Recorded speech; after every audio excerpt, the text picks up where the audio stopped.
Allez mes amours, salam alaikum. Comme vous constatez, c'est votre Mariam Touré. MBT pour les intimes. Là, je suis au marché. Donc, vous allez beaucoup m'excuser.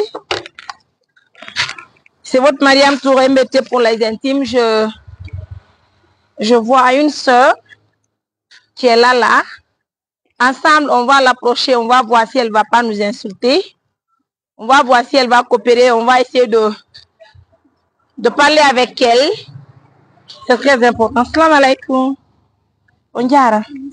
No haifi. On est entero. Na? Amizo. Ya amizo, ça va? Ayam. Orne no musdama. Kono wariyo. Today mi awre monde.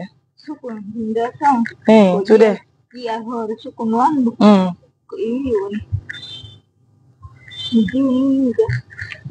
Je. Fala tokkude no. Okay. Today mi ajude monde. Ware nini? Ware ngo jungo hor jungo ngondo. Wow, arrêtez d'aller monde. Mes amours, tout ça là, on doit changer ça aujourd'hui. On est les moyens de on est les moyens de Tenez. Babe mongoy.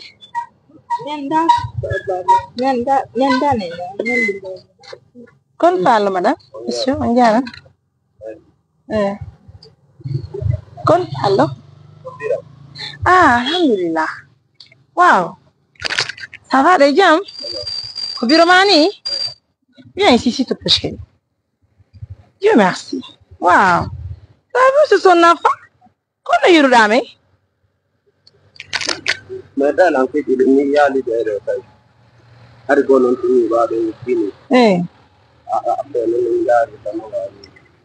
Il Biromani? Be uma tigi?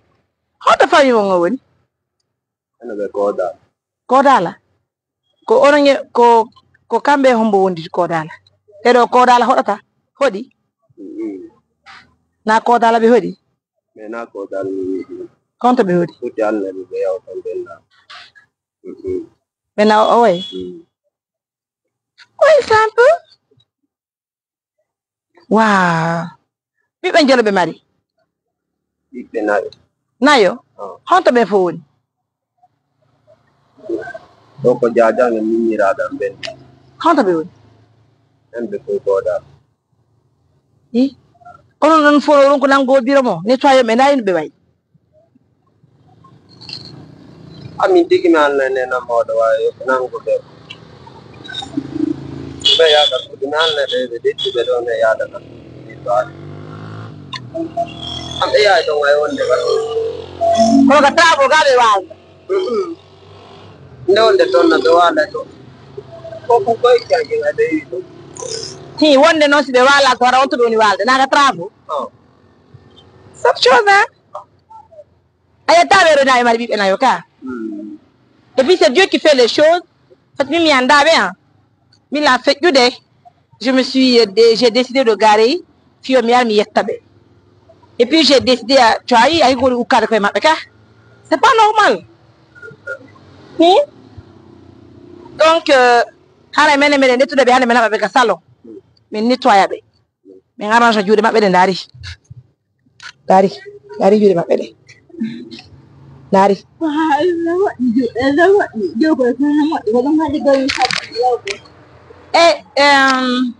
Naranan taxi kamu tu ardo. Chéri tourni mutu arido.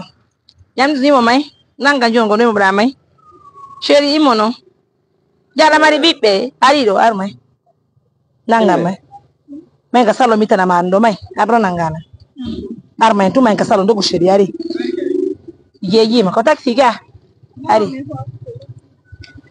Nani ari ajabani lanka? Aku cuci yang sale hogo koya. Cuci ala cuci ka. Miso. Sale hogo koya gol. Me sore cuci ni ta pe pa. Lo ta horian men kaje. Apere gitu mangano. Jodi ma yaden. Inui. Kwan jam so jabo lang. On dit fais le bien, tu le fais à toi-même, tu fais le mal, tu fais le mal à toi-même. Reste par là. Les choses se payent, mes amours. Regardez, assistante supplémentaire d'urgence approche une maman et heureusement, c'est son enfant qu'on voit devant nous. Et si on était là pour faire du mal à cette maman? Dieu merci, l'objectif, c'est de faire du bien, aider les gens. La maman que vous voyez en image, elle a 4 enfants selon son garçon qui est là. Et aujourd'hui, assistante supplémentaire d'urgence décide de venir à ses côtés. L'écouter, on va voir qu'est-ce qu'elle veut faire.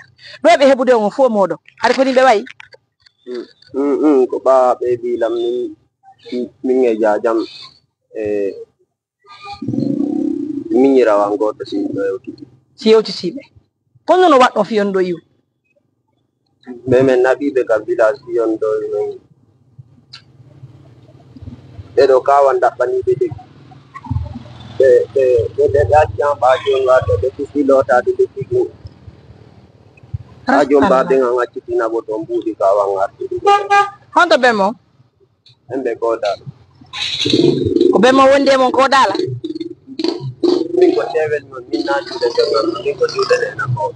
ero kambe hombo ni kola kambe be ma be sedi ali kambe be ngambe sedi kambe be ma be sedi be kitbe ni me kala wallo ko dala ko non tungi ko be mon e ko be mon ye jayira ma be wonton hoto yuma be do woni benno be modi ba kan woni teli modi ba be tigi be jombi goddo go be mon jomba goto ko be do tumbe jombi. C'est une histoire, hein? On peut faire ça. Wow. Jamizo jo lari ma ya de salon l'autre d'un sanjo de la famille armé non si tay oni de bon joy salina na kwenki mai ga magani son de kwenki di mai est-ce que c'est pas le fait qu'elle a vu son enfant? Je peux pas venir au golo.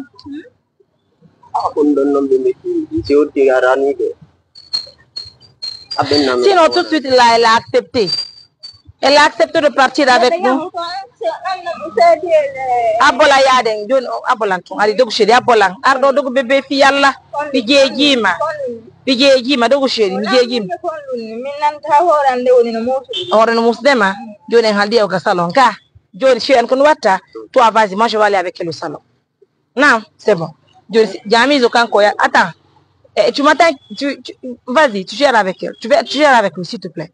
Joni c'est bon kanko yi joni biddo ma c'est bon arma yaade joni mandare armay Jamizo ardo on va marquer la pause na minka ani mi andama ka ko fi yalla mi arta ko ma ka yalla to ke joni o yehi kanko abolanta no kama ngobulwan ko tanti an adani la ngobulwan Amerique italla jabi wattuda kabaka wow c'est très joli là-bas mo yano là-bas mo ndari sonna makari ko tan matamaga tudi mi yaro kati mi wattama ona mayare ka salon dogo sheri we mayare ka salon itana ma sukuru ma nun do be wattana ma be mora ma la mora ma mocha be fembana ma ko dengi dum do he ko pedalo do mitan do fara sitina dogo sheri na yeji ma dogo bebe do kanyande armen no fi yalla may andi no mi kala mari golle pe ko do ka l'école dogo bebe mi jeji mamay baddu ya chonchiring on loto den ka salon be machiama après non men ka salon na makari ka numa hono ka tela to be bana ma misiro na dogo sheri mi jeji may modado awati rob ka ko nen itte jon dun don watte goddo warno la pos an kadi labe da fota moƴƴano ça c'est janga miso may onon kadi medo fi yalla arbay arte bon may taxi moto awar men ka moto ando Allah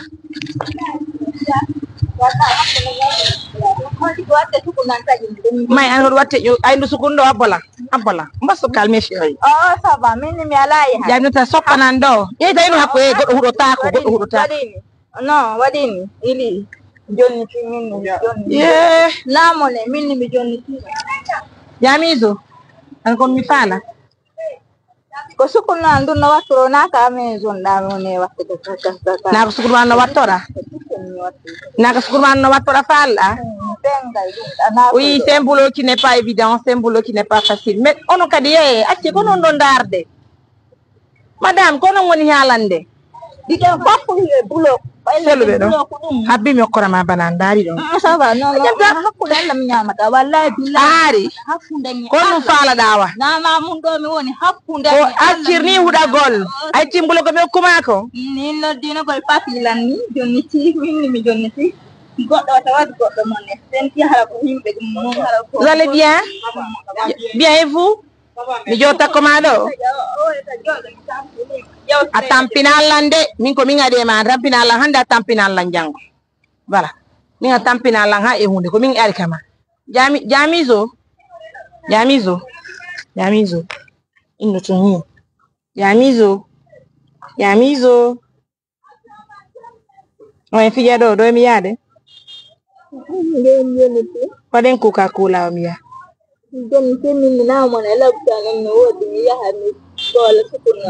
Akola ko moy tisukunu manu halna. La madi lekki ki jogita to ko no be tisukunu manu. Lekki na jogita ko wala ka jongo wala ko gara ni nan ka. Jamizo. Ala jogi. Baraka debbo foto do Jamizo. La jogi ka di fibon ko. Fibon ne. Ça va aller là. Mesdames, messieurs, moi-même je me demande est-ce que je vais avoir l'opportunité, la chance de la faire comprendre pour qu'elle aille avec moi au salon. On va essayer de traiter cette maman si elle coopère, hein? C'est mon souhait le plus ardent.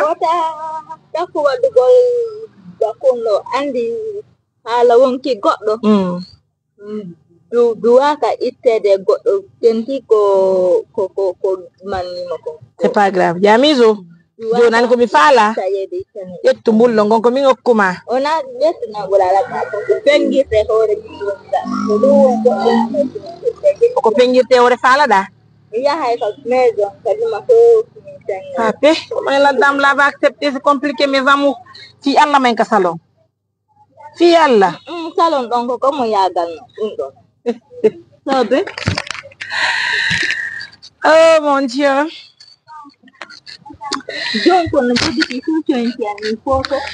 J'ai fait une journée trop chargée.